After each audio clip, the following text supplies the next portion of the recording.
Welcome viewer, I am Murugan S. This video tutorial describes how to enable mouse click lock in Windows 10. Click Start button, Settings. Click Devices. Click Mouse. Click Additional mouse options.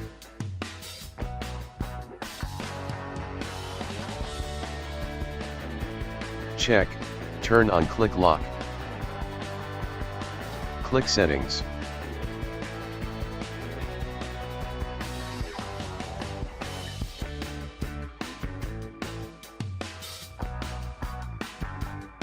Click OK to change settings.